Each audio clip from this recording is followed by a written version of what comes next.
Hello, everyone, and welcome to the Equestria Daily Fandom Podcast. This week we're going to talk about Twilight Sparkle, the mayor and the character that started it all. I would like to welcome my guests for this week. We have Alistair Black.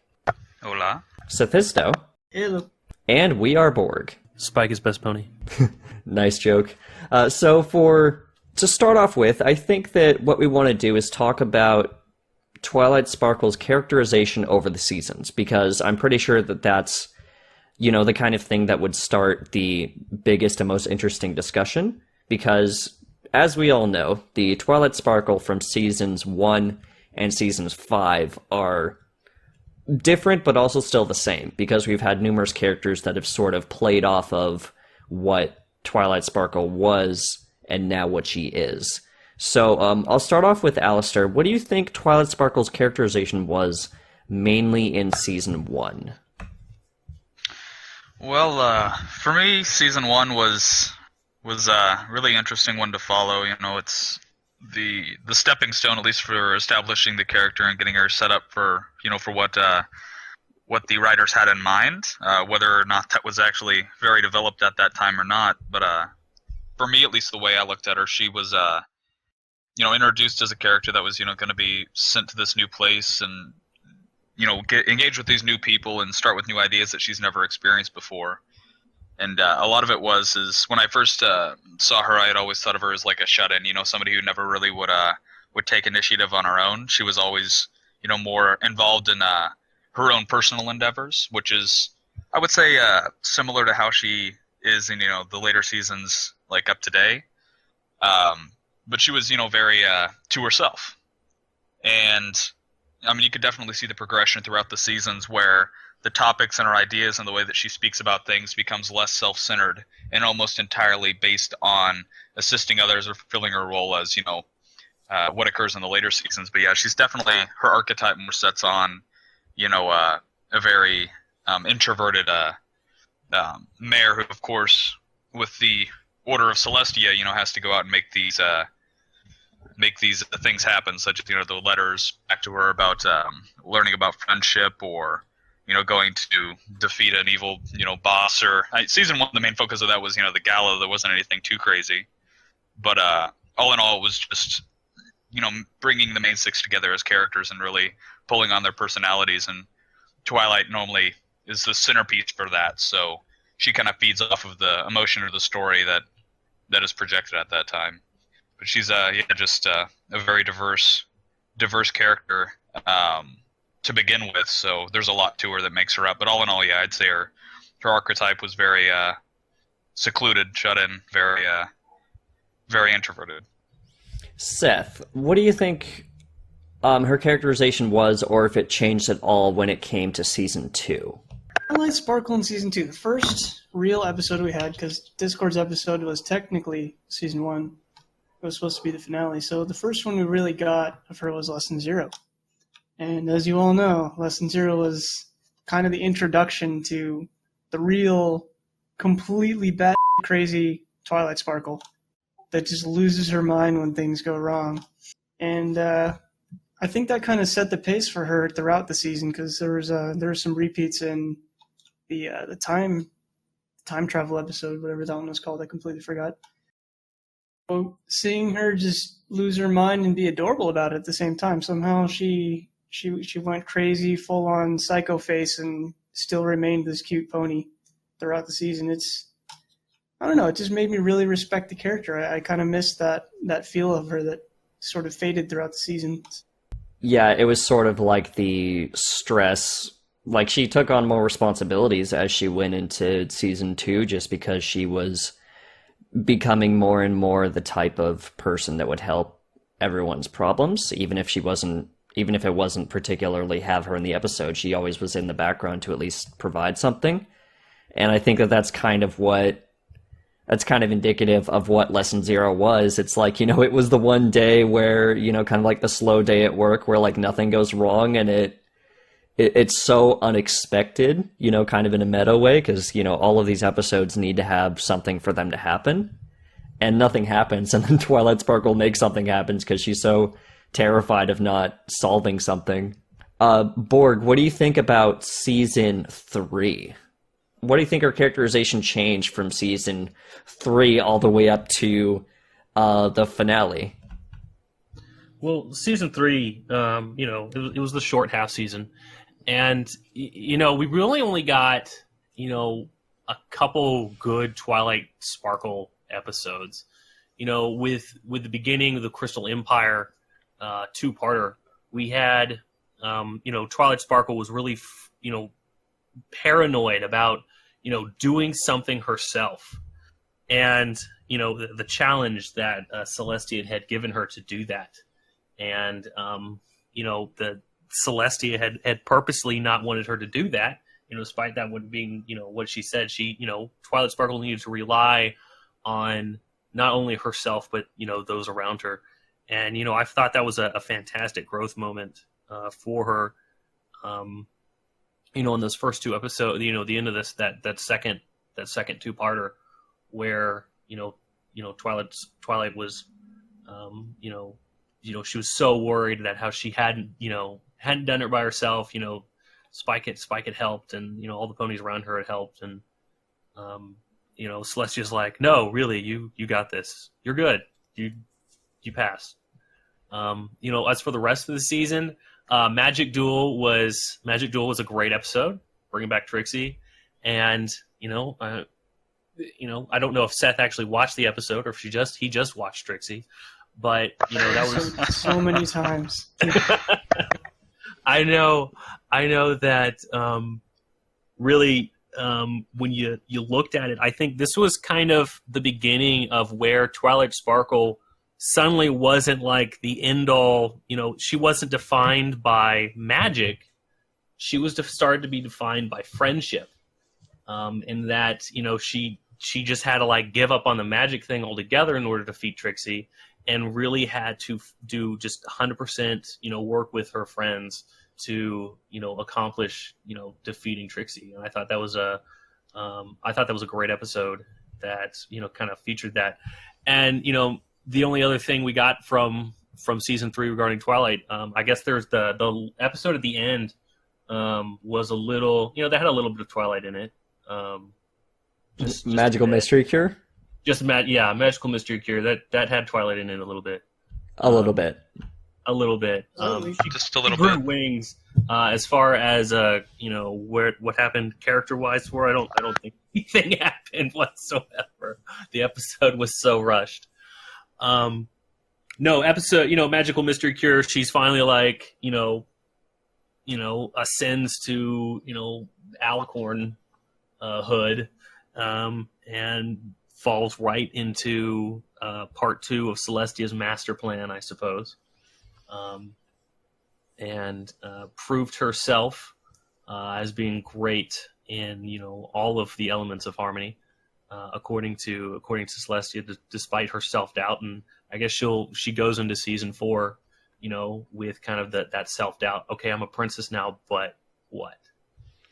Yeah, season 4 is definitely where things start to get a little more interesting insofar as her character, just because seasons 4 and 5 are the ones where they really tried to construct the idea that she's changing from the element of magic to the princess of friendship, which you brought up in when you were talking about season 3, and I thought that was very interesting. Because she has season 4 is kind of the season where she's been struggling with her royalty, and she's just getting all of these things because of her royalty, when she's usually used to getting them by like doing them herself, like whether it be the importance of her status or whether it be all of these responsibilities that are just immediately thrown on her because poof, she has wings now and she's an alicorn. Like, it's that sort of, like obviously they were like told to have, Twilight be an alicorn, and like Magical Mystery Cure was supposed to be the series finale if they didn't have like additional episodes. I'm pretty sure that was confirmed by Larson. But it's kind of like we have the ending of a character arc for Twilight in season 4, and then when it goes to season 3, and then when it goes to seasons 4 and 5, you have the beginning of another arc. It's kind of like Twilight's princesshood and like her royalty becomes a whole nother arc that gets explored alongside the other like sub arcs that all the other main 4 have, or main 6. So like obviously Twilight is, you know, the main character. It started off with her, so she gets a little more screen time as well as like an additional arc to play with. But it's definitely like she's still the type of nerdy royal book horse. She just has a lot more responsibilities and a lot more pressure. Like it's kind of, I know a lot of people say that or feel that Twilight kind of got a little more, you know, boring in a way throughout the first few seasons because she has just so much more like royalty on her. It's like the same people who think that, you know, Celestia really gets nothing to do. And I think that's interesting because seasons 4 and 5, you know, she's a princess now. She's a princess of friendship. You know, when she ascended, I think she lost. I think a lot of us liked about her in the early seasons, where she's just this awkward nerd that's has all this responsibility suddenly. She's getting used to it now, and I think this makes her more generic. She just turns into that princess. So let's talk about Magical Mystery Cure and her alicornization, because I know Seth has a few things that he wants to say regarding it, and I personally do not have much of a, like, I guess, like, when it happened, I was like, okay, cool, let's see what happens, you know, in the next few seasons, because I heard that, like, season 4, like, Magical Mystery Cure was, like, part 1, and then season 4 was going to be, like, the extra parts, and, like, we kind of know now, because, like, as Larson said, Magical Mystery Cure had to be, like, the finisher. It had to be, like, you know, the series finale, if there was going to be a series finale, but then there had to be more episodes, so they kind of, like, built off of it. But Seth, what do you think in particular about, like, the alicornization of Twilight? Because I know you just said, like, a few minutes ago that it made her, like, more generic and boring. Is there, like, is it because that she just isn't as, like, nerdy and dorky as she was in the previous seasons, or is there more to it than that? That's basically it. She's just not the adorkable. She used to be adorkable. She's not really adorkable anymore. We always told her or called her, and she pulls a little bit of that when she finds a new book or a new library, but for the most part, it's on the wayside with her doing princess duties all the time.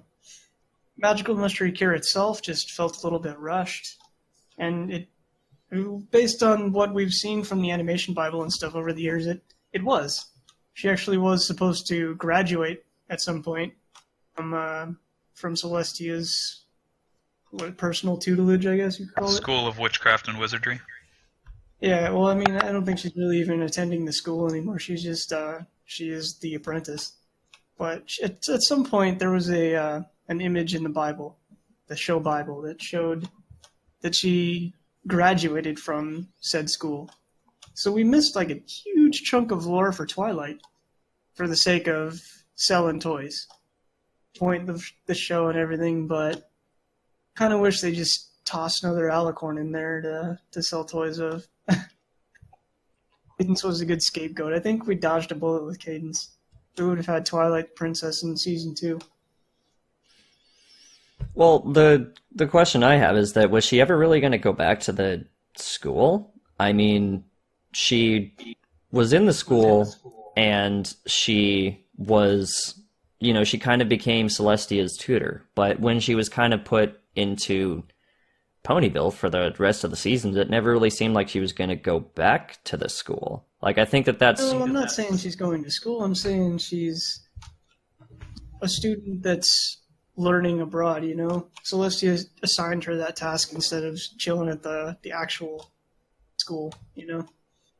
Yeah, so she's still kind of, like, enrolled in a way, but she's off on a personal assignment mission trip. Well, because I was thinking of it in a way where, like, we were talking about how the big, huge chunk of lore for Twilight is gone, and I think that it never really existed to begin with or was necessary, because if you have, you know, it seems like the school would be a little bit redundant insofar as having her needing to go back and graduate if she's like on her way to learn other things. It's kind of like having book smarts as opposed to street smarts. Like in this kind of universe, she's getting street smarts and book smarts mixed into one by just having all of these real life situations. And I think that was kind of the point of the episode with Moondancer, is that if Twilight kept like staying at that school and kept only learning via books and like graduated and stuff, she could have been the type of antisocial person that she was in season 1. The lore for going to Ponyville is still important and everything. I just feel like this too soon. But probably a year or two, in Pony time that she went to Ponyville and then became a princess. So a year of learning about friendship. And even like the Moondancer itself, the episode, around that, hey, this was really freaking rushed. You totally aren't the princess of friendship because you have no idea what you're doing still. So I think it's, I don't know, we could have probably used another season just to flesh her gaining the friendship abilities out a little bit more. It just wasn't it, because 13 episodes was, you just couldn't do it in 13 episodes, especially with the finale being a single episode. Well, basically what I'm saying is I think the whole thing was a little bit too rushed. I've done a lot more with her in the meantime before popping wings on that back.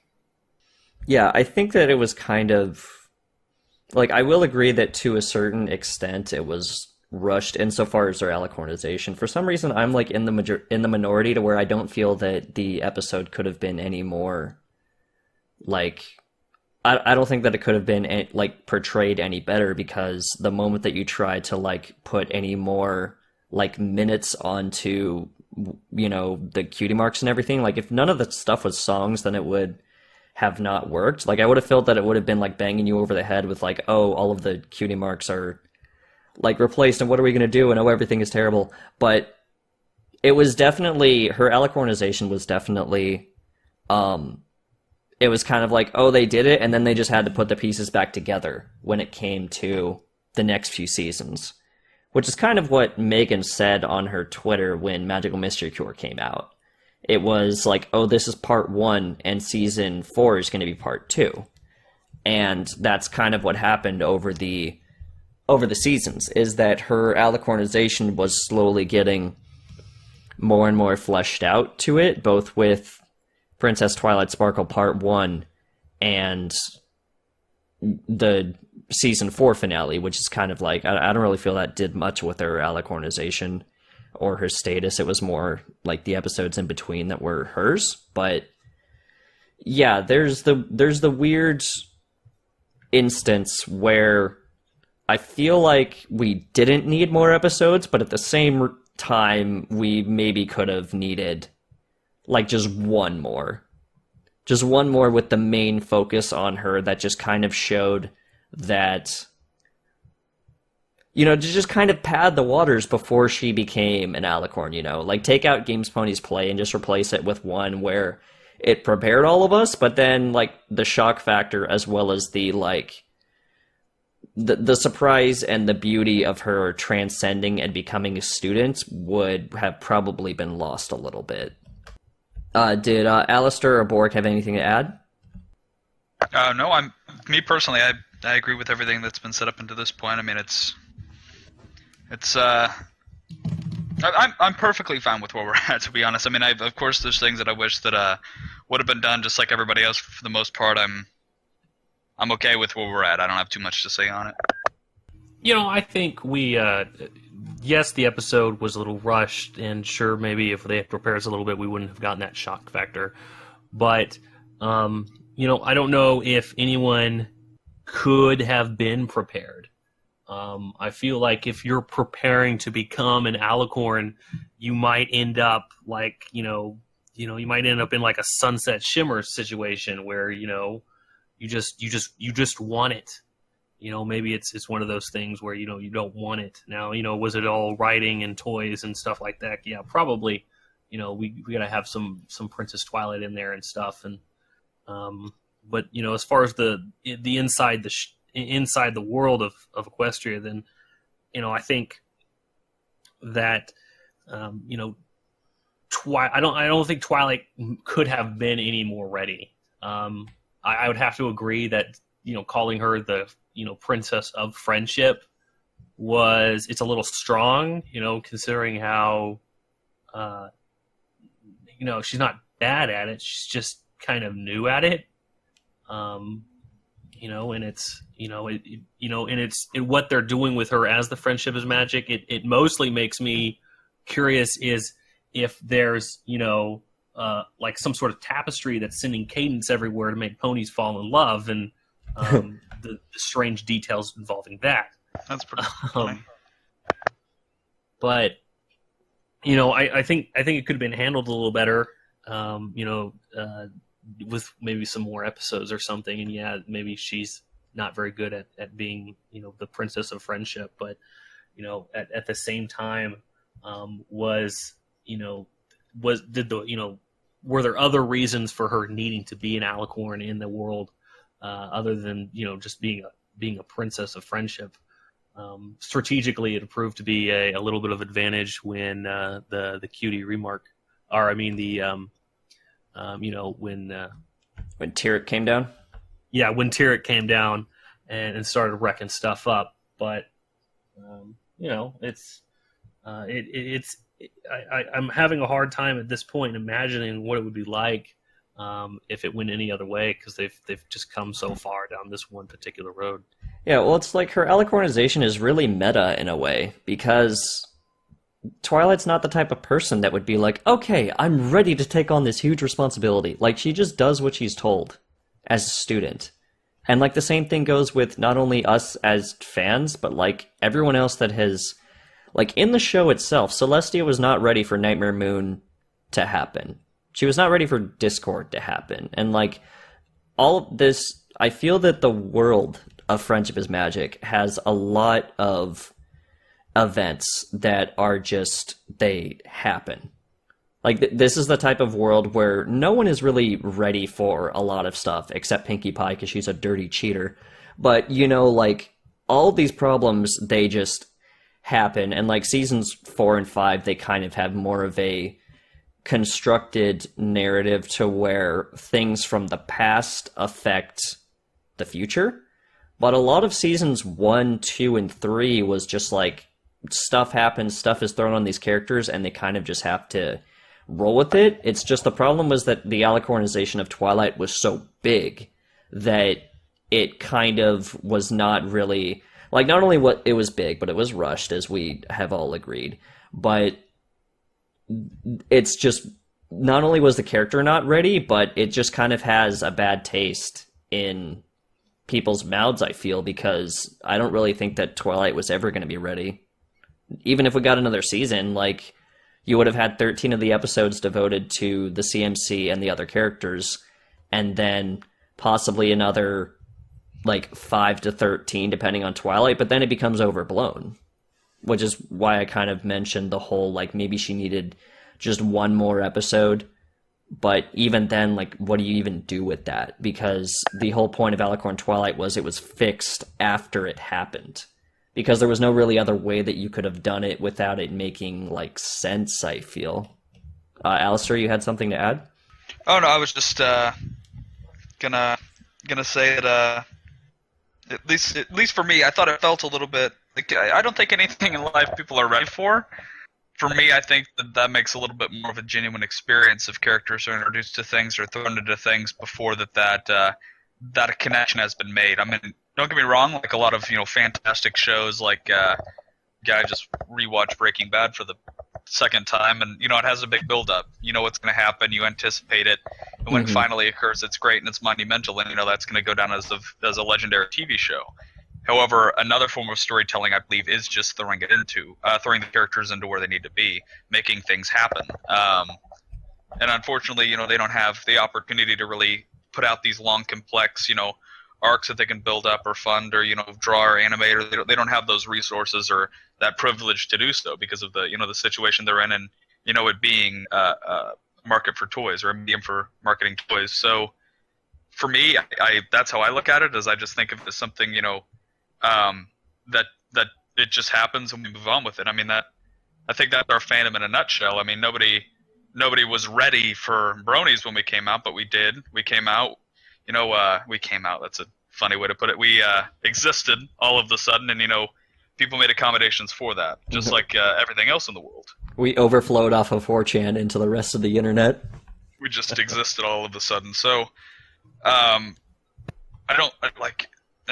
majority of the time when I look at things and just general in life, I mean, you can have ideas or anticipate certain things, but all in all, if it has yet to happen and it hasn't existed yet, then you are transitioning into something new, regardless of the way you look at it. And there's good and bad ways to go about that, but I don't think I think they did amazing with what they were able to do, and I don't feel like what we expect or what we wanted them to do would have been possible, practical, or would have set well with us either.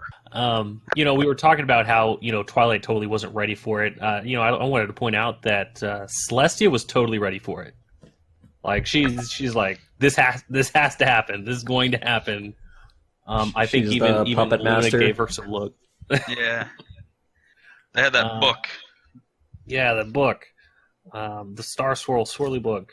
So I mean, they planned it. I mean, they knew it was coming. They were ready for it. Who knows how long they had been planning it? Obviously Celestia had been planning it from the beginning, but maybe not. But that's probably what occurred.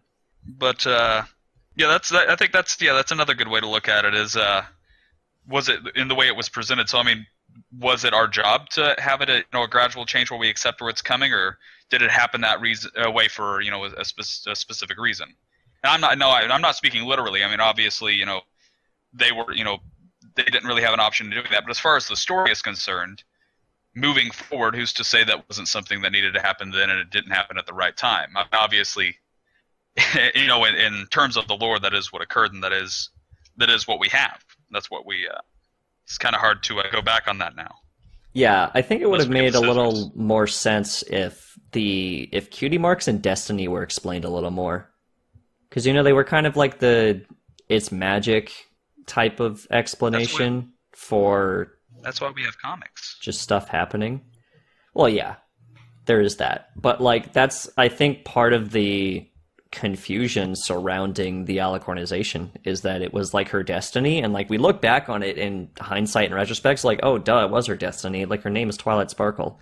It's yeah, she's a student, but it's quite possible that just the confusion over, because cutie marks were also not really explained that well. They not even aren't right now, and we had a whole podcast about it.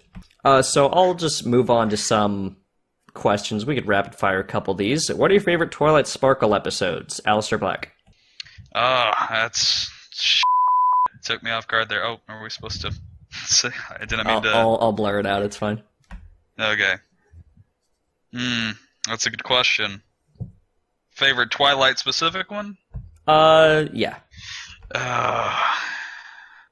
Is it bad that for some reason I can't remember a single one aside from Lesson Zero?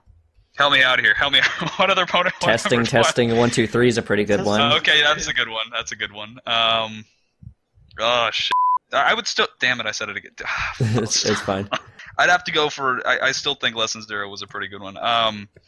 But I'm also biased because it was full swing at that point, so that was all on me. I did like Mending Fences. No, I did like the first two episodes. For me, the pilot. The pilots for any shows are normally my favorite episodes, especially if it involves introducing the characters. I think introducing a new character into a story is my favorite. Is my favorite thing about any type of show. Yeah, my favorite would have to be the cutie remark, and then Hearts, and then Mending Fences, and then if I can't pick season 5 because I kind of feel like I'm cheating or double dipping, it would probably be It's About Time, which is the flashback episode that Seth mentioned. Yeah, that's a good one. Yeah, I remember all of them now. I just had a stroke or something halfway through there. Seth, what about you? First one, definitely Lesson Zero. That was just hilarious and ridiculous, and it's the episode I show everyone when I want to show them what I'm into. Mm-hmm. Yeah. Second off, the one nobody else seemed to like back then was Look Before You Sleep. That was where you kind of got the introduction think to about that. Adorkable Twilight, where she's reading from a book to learn how to do a Yeah. sleepover. Yeah, great. that was a good one. I just And rewatched then- that. Oh yeah, and then definitely Moon Dancer's episode, but I don't really consider that a Twilight episode. That was more of a Moon Dancer and Minuet episode for me. Oh, I'm like a little mini triggered. Borg? I'm actually going to say, I guess one of my favorite Twilight episodes would have to be Ghostbusters. It's that sixth episode in the whole series, and that's when we get to see Twilight. Actually, you get to finally realize just how much of a badass she is. While at the other end, she's so socially awkward, she doesn't realize that she can save everybody and not get her exercised from the town and stuff. So, I thought that was a great episode where not only does she learn something, but we got to see the extent of her magic abilities and kind of the extent of how much she needs friendship. And after that, I'm a huge fan of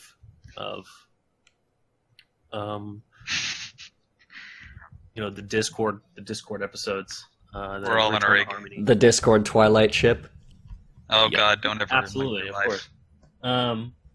In anything where she's put into a highly stressful situation, really, which I swear is almost every episode of Twilight in it. But anything that stresses Twilight out, really, really excites me. That's probably a fetish. I have to agree with you. Like, I think that Ghostbusters was a great episode. Me in particular, like that also makes me think of I'm horrible with names. The next episode where Trixie comes into the picture with the Alicorn amulet. Magic Duel. That's it. She where she has to go and have that little Yoda training session with Sakura. I thought that was we need more a really Sakura. awesome point for Twilight. Yeah, we haven't seen or we saw Sakura, but we haven't really. Yeah, well, I mean, I don't know. I think aside from the first episode where she premiered in with the killing or poison joke, whatever the hell it is, poison joke. I think aside from that, we've only seen those little skits with her, and I think that here at the end of season 5 is probably the second longest time we've ever actually seen her on camera in one bit. Well, she was during the Princess Twilight Sparkle Part 1 with the flashback potion. Yeah, but I mean, actual screen time, aside from her just standing there while Twilight did the flashbacks and then telling him where to go, she didn't really have any other role. Yeah, that's true.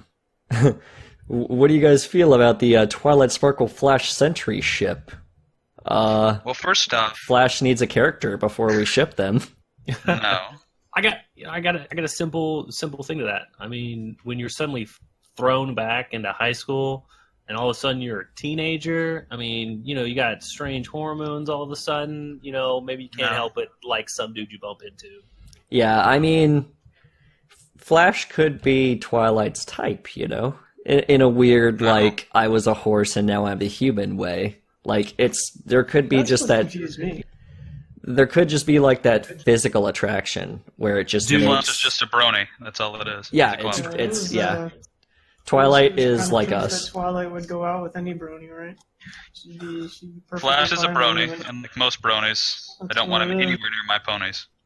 Now, is Flash Sentry kind of like a protector type, like Twilight's brother? No, Or no. Do we have a liking a pony who's like her brother kind of situation? No, don't you dare!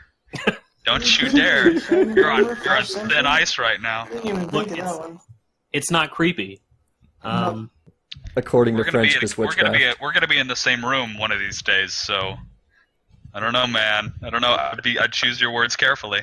Some people don't enjoy the fact that premieres and finales, often the episodes with the most depth and story progression, are focused on Twilight. Every story needs a vehicle to move along, but I wonder what you all think about this situation. We could start with Seth. I'm not too sure what other ponies would have that kind of life goal. Everyone's sort of set in their ways, except maybe Rainbow Dash and Rarity, who they also get the same treatment. Rarity opened up her boutique. That was a pretty big deal, and Rainbow Dash is getting all buddy-buddy with the Wonderbolts. But I mean, Fluttershy, Pinky, and Applejack, they're all sort of, they're just them. Fluttershy isn't completed yet. What is she gonna do? She just Yeah, takes care of animals. She still hasn't married me yet, so I think we're still approaching like the final conclusion, and we all need to just calm down and let it happen, because that's what's gonna happen. I'm sorry. Don't worry, Alistair. No one else is going to want to marry Fluttershy. But don't start with me tonight. Oh, he's gone. He's gone. With Fluttershy though, I mean, she is coming out of her shell a little more, right? She's not that. Yeah, I guess. She's not as shy as like the first episode or something. Nagging. Sort of Yeah, she. Epic thing like joining the Wonderbolts or becoming a princess, though. It's just sort of Fluttershy gaining something. Yeah, I think that the reason that they were all focused on Twilight is that she had that arc forever. Like, she was the only character who was constantly trying to improve in some way or feel that she wasn't good enough, like, at the time. Like, I feel like Twilight feels like she needs to be consistently learning, and she never feels like that she, like, I'm not going to say she has, like, low self-esteem or something like that, but she always feels like she needs to be improving in some way. And all the other characters, like the main six especially, are just like, yo, dude, whatever, like, I'm just going to do my own thing. Like, Rarity and Rainbow Dash have goals, but they're not, it doesn't look like from what they're saying that it's completely in their face until it's their episode, which is kind of how it is with Twilight in a way. Agree that, you know, with Twilight, I'm currently married to a professional student, and Twilight is that. Twilight is a professional student. Everything is a test. Everything she has to achieve, you know, is something she has to achieve at, and so she's making, you know, impressing Celeste is like her top priority, you know, and now it's, you know, also impressing the ponies around her, you know, not necessarily impress, but make sure that, you know, she doesn't want to disappoint anyone, and in that way, she is, you know, still that professional, constant student, constantly wanting to learn and constantly wanting to not fail but succeed. Yeah, and that drives her. Yeah, definitely. It drives her to want to just better herself in general. And it's quite possible that in the next few seasons that these finales and premieres might focus on other characters. They just might. Because, like, Season 5's finale, while it completely focused on Twilight, like, there's no real debate about that, with that sort of kind of over-the-top finale, it's quite possible that the premiere could start off focusing on someone else, because Twilight has kind of reached a maxing point, you know? It's kind of like when Super Mario went into the Galaxy, and then Galaxy 2, and then, like, Universe. It's kind of like, how do you go farther than, like, literally preventing the destruction of the world? I mean, they'll just go through, like, emotional problems and stuff like that. But I could easily see, like, one of the most important things that is ever going to happen in, like, Pinky's life or Fluttershy's life or Rarity's life happen in one of the premieres or finales. I mean, it's possible. I don't think it's likely, but it's possible. I mean, they still have to turn all the rest of the main six in Alicorns, too. I mean, yeah, that's true. I mean, Larson is probably on the next season, so we need the magical mystery cure for all of the other characters.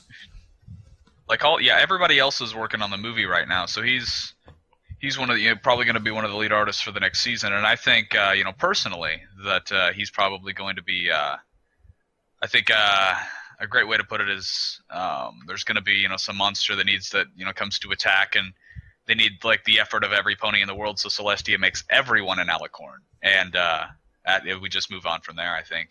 Yeah. I think everybody, just everybody, like every single pony, even Gilda. Gilda will be an Alicorn. It'll be really nice. Discord's an Alicorn more Angel, than Angel will be an Alicorn. Spike will be an Alicorn. Big Mac. It'll be Big Mac will definitely be an Alicorn. Well, he's already. He already is. He's just hiding. He's hiding it. But yeah, I think cosmetics, huh? That's the future of cosmetics. But no, I think that's a very realistic. And eventually, once we get what is it? What is it? The beginning. If I remember right, it's the beginning of 2030 when we enter season 50, where we're going to be finally getting the wrap up, or we finally move the ponies into the real world. Yeah, I believe season 9 is when they go into space. So I think once we go into space, we might be able to start building off of other universes and planets. Like Kingdom Hearts style, where it would be so cool. Like Kingdom Hearts style goes into all the other different series. Yeah. I mean, we already have that Pony and Transformers crossover confirmed for 2050.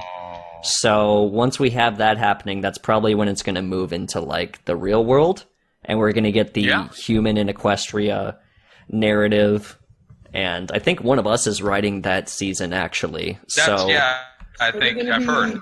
Are they going to be CGI, or are they going to have you have actual horses? Oh, it's going to be actual horses. No, I think it's going to be Source Filmmaker. Oh, don't you even?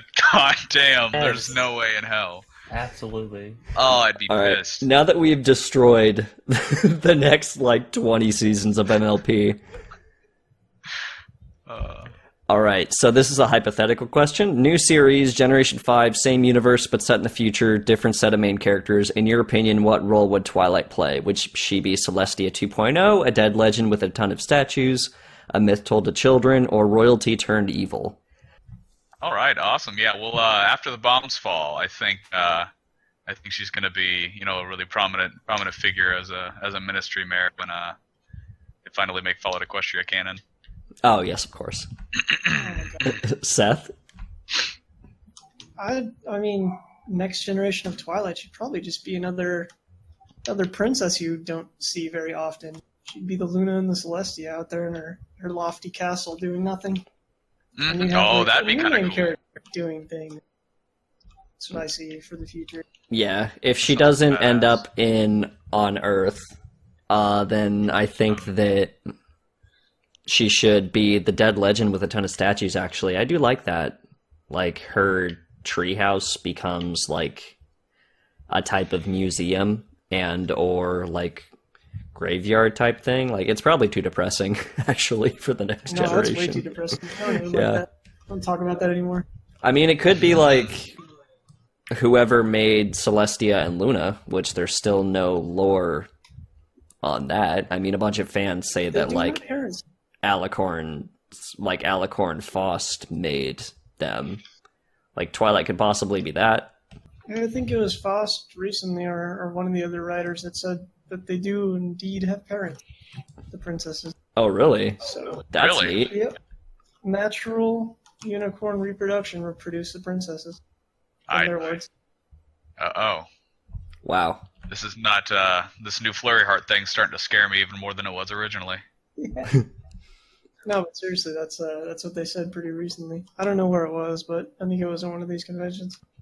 Is Twilight a good princess / leader? I think that she's a good learning princess. I mean, her entire character is that leads anything, does she? Her entire character is that she's like constantly learning, so she can't be like the best. I mean, the question does say good, so good. Yes, she's good.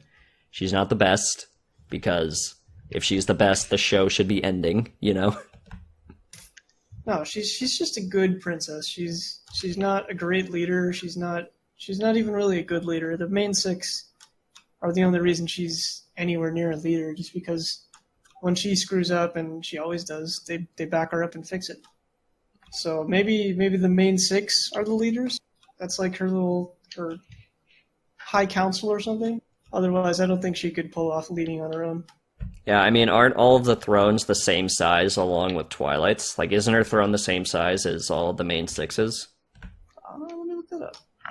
It'd be a good thing to look up. Like, if that was the case, it'd be a nice little... Same size. They are the same size board? Yep. Do you have the toy? Is that how you know? Well, Spike's is tiny, so I guess we'll see what they think of him. Yeah, I mean, Spike is still Spike. He just Spike doesn't is deserve tiny. it. It's unfortunate. I mean, at least it's not a doggy bed. Oh, that's bad. For Spike. Let's see. Do you guys think that Twilight is still not gonna outlive her friends? I think so. Will ever? I hope so. Yeah, because we got that thing a while ago, like when she first became an Alicorn, people are like, is she going to outlive her friends now? And pretty much all the writers say yes. And I think that, yeah, that's going to be the case. The only thing is that Cadence has to not outlive Shining Armor. So as long as there's no, like, lore, I don't know why this would be the case, but as long as there's no, like, lore dump that basically says that Cadence is immortal, then the same would apply to Twilight if she was immortal, because Cadence was alicorned in one of the books that I haven't read. But yeah, she was not an Alicorn, she became an Alicorn, so that should be the same logic. You know, it's so hard to like take what a writer says off of the screen as, you know, the canon, because they change their as soon as somebody takes over being, you know, the lead of something, then it changes. You know, we've seen that with Twilight Sparkle, in which, you know, Faust said, no, she shouldn't, you know, or Kate, you know, Faust said, oh, who is Cadence? You know, I wouldn't have made her an Alicorn. You know, things change when they change hands. You know, we've had Megan McCarthy tweet, no, she won't outlive her friends. You know, and, you know, that could mean a number of things. One, that could mean that they're all becoming Alicorns. They're all becoming Alicorns and will live forever, or Yeah. you know, maybe Twilight will lose her Alicorn ship, or she has a normal lifespan, or maybe it was just a tweet just to, you know, calm the masses, because we'll never get to that point in the show in any way, shape, or form. I think the only time that it's going to be relevant, that tweet, is if it goes into Generation 5 and they decide to use Twilight as Celestia, and they have, like, none of the other characters show up. So, like, if there's no old Pinkie Pie still making, like, dirt pies or whatever like that, and, like, it's 200 years in the future, and everyone is dead. Yeah, whatever. And everyone is dead except for, like, Twilight. But then, you know, by the time Megan McCarthy will be probably not writing anymore, so she doesn't have to worry about it. I actually discussed in my next tutorial that the fact that Twilight didn't outlive her friends. She died. Oh, she just, you already know? You got the scripts beforehand? She died and was reincarnated as an Alicorn. Oh, yes, in Magical Mystery Cure. She got hit by the big beam and died. So there's your answer. She was a smoking pile of dust. For some reason, I feel like we did. On what? What, that she died? No, I'm pretty sure there was no official confirmation. I think that was... I don't remember.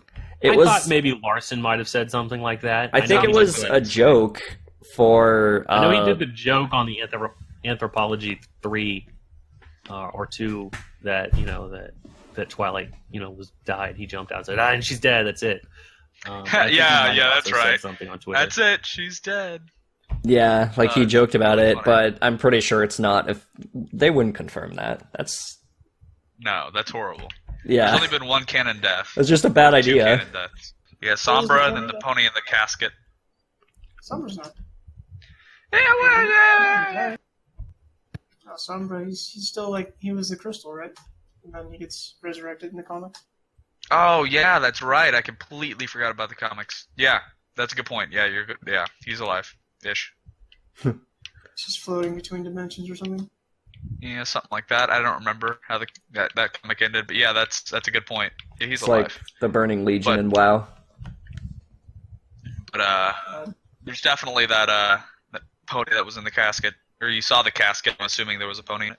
Let's see. With which pony should Twilight be teamed up in future episodes by the writers? With whom does she work the best, and with whom does she work the worst? So the worst, I would have to imagine Fluttershy. Not because I think Hofields and McCults was a bad episode, but just because, like, I just don't see much there. And with all the other characters, like, I guess Fluttershy and Rarity, I don't think that, like, the two of them just are, they're not polar opposites, but when I look at them, I don't think of any episode ideas. And all the other main six, I think of, like, 5 off the top of my head. What do you think, Alistair? Well, I I think Fluttershy is a great match for Twilight. First off, second off, I think Twilight would make a. I think Twilight and Twist should have an episode. You keep Personally, wanting Twist. I don't know what do you why. mean? What happened? What do you? You love like, Twist so like, much. No, I have no idea what you're talking about. I think that it would be a great. Okay, fine. I think there was an early comic. Spoiler alert for it's like 3 years old. The comic that we have with all of the pets teaming up, and they had like it may have been was it an episode? No, it was definitely a comic. They all teamed up, and the ponies were under this mind control thing. I don't know if you guys ever read that one. No. And I think that would be a really cool thing, like a companion thing between the pets and maybe Twilight. I want to see more interaction with minor characters, and I think me personally, I don't know. I find the pets of each of the main six to be pretty interesting. Yeah, I would say I want more Discord interaction, but not what about Discord? Just like, I don't know. I want Twilight and Discord to like go and try to do something diplomatic, and Discord like just trying to mess it up as he goes along and just having a bunch of fun. And Twilight just, she gets to have that. She gets to go back into like a more stressful situation, because it's nothing that she would have expected, because Discord is that weird. Seth, who do you think she works with the best? Trixie. Excellent episodes every single time. And we should totally have one for season 6, is my answer to that. Of course. But why you don't love Trixie anymore? Of course I love Trixie. I always go back to Trixie over time after my OC crushes. I thought. Are you sure that Twilight wouldn't go really, really good with Sweet Velvet? I don't even know. Actually. I'm cutting you guys off. No, we're done. Borg. So after the episode, what was the name of it? The cutie remark. Sorry, yeah, cutie remark.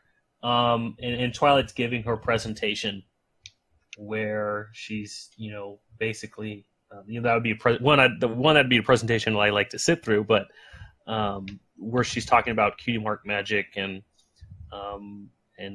ponies getting their cutie mark at the same time. She brought up the cutie mark crusaders, and I think it would be some pretty interesting episodage if Twilight were teaming up with the cutie mark crusaders to kind of explore their new role, and maybe how they could help Twilight expand her purposes of the Alicorn of friendship. That'd be a really interesting way to go about it if they decided to make Twilight try to be more of a kid again. Like, just have this weird... Because, like, the Cutie Mark Crusaders, they, like, have their cutie marks and they've ascended, but they're still, like, the adorable kids that we like to paint them as. And Twilight, on the other hand, has always been studying up until the pilot. Like, we see Big Brother Best Friend Forever. She's just reading her books, not caring about all of the other kids. What if there is a Twilight and CMC episode where Twilight just kind of wants to be a kid again? Oh my god, what if she turns herself into a kid? That's fan fiction. I've read that. That's the fanfic already. Okay, well, when season 7 comes around, I will write the episode and send it to Larson, and it will immediately get made. So that's my answer. Let's do it. I think that's gonna happen for sure. Yes. I can imagine like the worst pony Twilight could team up with would probably be Cadence. Like, the two would like actually run around and actually try and do something other than attend a Star Swirl convention. Cadence will be trying to spread love between two ponies, and Twilight will be there friend zoning them. That's amazing. What are you talking about? That's an amazing episode. I'm already ready for it. Let's do it. Yeah, here, let's start. Tonight, let's take away our... I'll give the... Thanks for having us, Gary. Yeah. We'll call it the friend zone. Yeah, podcast over, guys. We're going to go write our episode ideas. Yeah, see you in about a year and a half. I think we also need a Twilight and Celestia episode. Just the two of them. I agree. I think that is a great idea. I hadn't even thought we really, really, really need a Twilight and Celestia episode.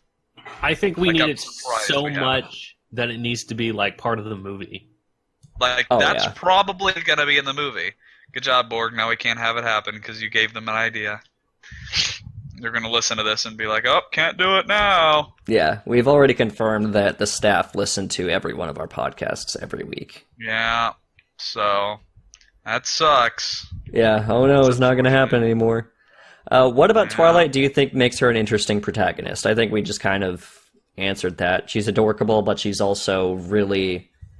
She just wants to keep learning. She wants to keep bettering herself. She doesn't like inertia, which is inherently antithetical to a cartoon show, usually. Like, cartoon shows are usually just whatever slice of life episodes until the end of time, but Twilight would not be comfortable with that, so she's constantly bettering herself, and it's through these narratives that she ascended to Alicornhood.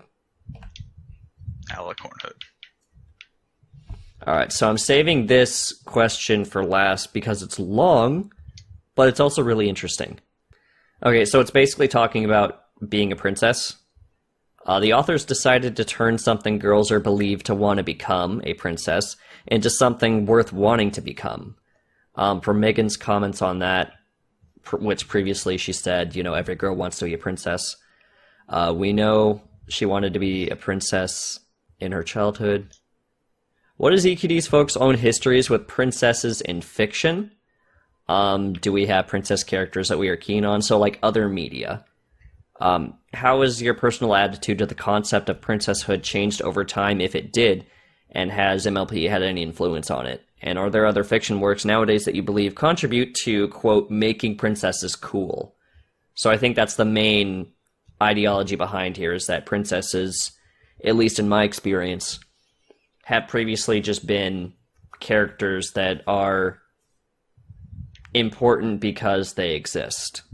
They were born into the right genetic pool, basically. And they never really do anything much with that, but Larson's book was really interesting when it came to portraying princesses, because princesses were basically awesome, butt kickers alongside knights and princes, that like they were all working towards their type of meritocracy sort of thing, where like they worked for their role, they worked for their status.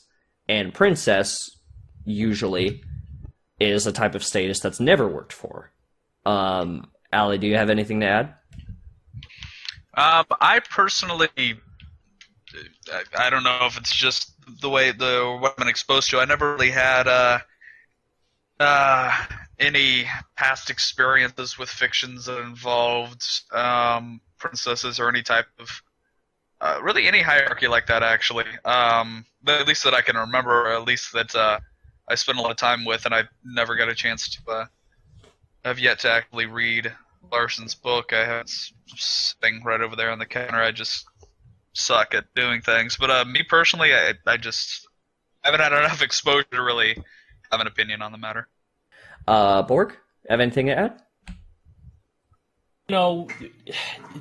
Back when, Faust was first writing her show Bible, the two Alicorn princesses were supposed to be queens, and that, they needed to be changed into princesses due to the, the Disney stigma of, queens are evil and princesses are good. Mm-hmm. If I reflect back on what Disney has done in the past, with princesses and how they've just been something to be saved, something that were cursed, people who were, screwed constantly by fate and destiny kind of stuff. Nothing ever good happened to a princess / a princess never did anything interesting ever in the history of anything. So, I don't know that a princess, of here in Twilight and Luna and Celestia have necessarily altered my perception of what it means to be a princess. I know Disney is making steps to, constantly change that same stigma that they created, with movies like Frozen and others, where princesses are the heroes. It's not some dude that they just met. But I never really read that sort of fantasy as far as media goes. I was never into any sort of anime that had princesses or anything. I read books about dragon riders. So Mm-hmm. Yeah. The few other examples that I could think of princesses off the top of my head is Princess Fiona from Shrek, which is basically the type of... She's the opposite of what you think a princess would be. Like in the movie, she's like in a castle and she's supposed to be like saved, but she ends up being able to save herself. When Shrek goes into a forest, they get ambushed and Fiona like beats all of them. Like she just destroys all of them, which just basically is kind of what Twilight currently is. Like while Fiona was a princess, she had the skills to back it up. And then the other example is Princess Morbucks from Powerpuff Girls, which is the villain who has just a bunch of money and is a princess because she has a bunch of money. Like she gets that status icon to where she can just literally buy anything. So she buys the status of princesshood. She buys pretty much all of her technology that she uses to try and beat the Powerpuff Girls. And those would be the only two princesses I could really think of. But even in Disney, like the princesses in Disney don't really... They kind of have the destiny, if they do. Like, I usually think the princesses in Disney are, kind of boring. They're the type of people that just have a status icon. But some of them have the type of status that they earn.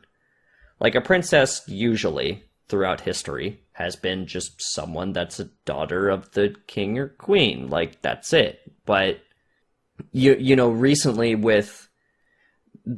in Friendship is Magic, at least, I don't see really any other type of cartoon or media that does this. A princess is a role that is earned. Celestia and Luna earn the role by basically helping raise the sun and the moon and create Equestria. And Twilight earned the role by basically becoming the princess of friendship and learning a new type of way to solve problems, friendship problems, and awesome Dragon Ball Z fights in Season 4. The final part to this question was, is there an approach to the concept and a kind of princess character you would like to see but don't think you have yet? And I'll have you guys finish it before I finish it. Alistair? Well, for me, I personally do have a little bit of an idea, but it's just I don't know if it'd be good. To me, my biggest thing has always been very strong independent female leads, and for me, one of the biggest things is I've always found really appealing is characters that are I don't really know how else to say it, badass characters, very assertive, powerful characters. Whereas a lot of the times in like Disney, they've been projected as like underdogs or as girls more or less than actual well-developed characters, and I just like to see a little bit more of an aggressive role, or build-up, or a story taken to applying to a lead like that, because most of the time, leaders tend to be a little bit more, I would say, not aggressive or strong, or aggressive and strong, rather than flimsy, as they tend to be in a lot of the fictional depictions of them. Anything to add, Borg? Princess character I haven't seen. You know what I want to see? I want to see future Twilight come back, except that she's like this bigger Alicorn who she's just learned everything. She's an expert in friendship. She's like this all powerful Mary Sue character, and Twilight's just modern current Twilight just can't believe that she could possibly become something like that. You know, but you know, I think, you know, I would like to see someone who's just you know, a character like that who's just, you know, has that confidence, that experience, and is, you know, kind of a badass. You know, as Alistair said. Yeah, the thing is that we don't really, or at least I guess me, princess, like the term princess is not really the term that we care about. The term that we care about is female character. Having a female character that, you know, is not a damsel in distress is kind of the types of characters that we want to see, and that's the type of thing that we see like in other media, but recently has had a lot of like responses to that, just having strong female characters, whether it be Steven Universe, Frozen, MLP. Like, it's just princess, I feel, is a different type of, it's a different definition in the MLP universe, whereas in all the other universes in media, it's a character that is born into royalty, and whether or not they decide to do anything with it is completely reliant on what type of personality the character has. It's usually irrelevant to whether they're a princess or not, because if they're like a good character and they weren't a princess, they'd still be like doing good things. But if they were a bad character and they weren't a princess, they would still be like just an evil type of like Princess Morbuck character, where you're not really a princess, but you're just like mean. But yeah, I'm really happy with the trend that media has been going throughout the past like decade or so. Like, not only have cartoons tried to become more interesting, both with even mature cartoons such as Rick and Morty to cartoons such as MLP and Steven Universe, but media has, you know, been trying to have more of a increased overarching narrative and story structure, and I really, really love that. It's really interesting. I think a good way to put it for me, I'm just sitting here and going through things in my head. I think, have any of you seen the Pixar movie Brave? Yeah. So I think that that's kind of the idea that I'm going for when I say about it. You know, a strong female lead. Like, my idea is, or at least what I expect of a good narrative. At least what draws my attention is, you know, a female lead that like is an underdog in the sense of people expect her to act very feminine, but she has, you know, ideas, or she has a draw that is a lot different than the social norm, which is, I think, the appeal of, you know, My Little Pony to a lot of people in general. In addition to, of course, all the extra things, you know, like that I think that movie is a great pull for this example, because she, you know, has that bit where she comes out as an archer and shows up all the boys who were trying to impress her, and she's showing that, you know, she has these skills that are not expected of her to have. And I think that's a good way to tell a story, is to challenge what's socially acceptable and what we expect, because those interesting things, you know, kind of really draw our attention. And I think that's at least my favorite example of that is a strong, you know, tomboy type character who has the ability to act independently and very different than what is normally accepted or shown through the media. Yeah, definitely. All of the cartoons lately have really been, you know, just making female characters more badass. And it's really nice to see. It's a really good change of pace.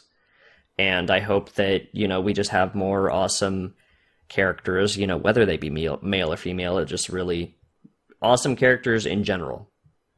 And, you know, if people keep having more awesome cartoons like that, you're going to have more Equestria Dailies, but for those cartoons, like Beach City Bugle for Steven Universe, you know, that stuff is just going to keep happening.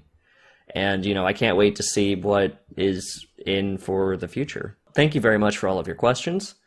And I think that will end this week's episode of the Equestria Daily Fandom Podcast. I would very much like to thank Alistair Black. Hello. Thank you for having me. Setisto. Thank you, everyone. And we are Borg. Pleasure as always. All right, thank you guys. We'll see you next week. Bye-bye.